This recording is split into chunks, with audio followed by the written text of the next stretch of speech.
हे आपला बंदपत्र घेण्याचा ड्राईव्ह सुरू आहे. त्यामध्ये आज रेती चोरीमध्ये जेवढे लोक इन्व्हॉल्ड होते त्यांचा आपण पोलीसचे जे दोन सब डिव्हिजन आहे, जालना आणि भोकरदन, त्याचे जेवढे आरोपीवर शिल्लक होता त्यांना आपण बोलवलं होतं. उद्या आपण अंबड आणि परतूर हा दोन सब डिव्हिजनच्या घेणार आहे.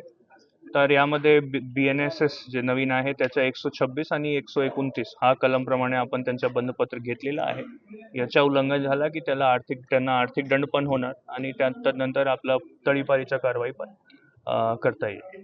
नाही, असं नाहीये. बरेच चालक पण होते, बरेच मालक पण होते आणि मागचे 2 आठवडा अगोदर एक 10 लोकांवर तडीपारीचा कारवाई पण झालेली आहे. बरेच MPDAचे प्रस्ताव पण आपण पाठवलेले आहेत. त्याच्यावर जिल्हाधिकारी साहेब निर्णय घेतील आणि आपला हे सदर ड्राईव्ह सुरू आहे. त्यामध्ये जेवढे प्रतिबंधक हत्यार पोलिसाकडे असते ते वापर करून आपण प्रयत्न करत आहोत की हे रेती माफियांचं जे सुरू आहे ते थांबले पाहिजे.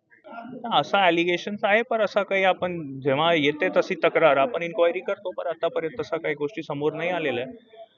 हल्लेचा प्रकार झालेला आहे. बरेच पोलीस पथकवर आणि महसूल पथकवर हल्ला झाला होता. त्यामध्ये आपली कारवाई सुरू आहे. हे तर प्रत्येक ठिकाणी हा चॅलेंज आहे. मोठा जिल्हा असल्यामुळे पोलीस बलची पण रिस्ट्रिक्शन्स असते, तर आपण टार्गेटेड कारवाई करतो.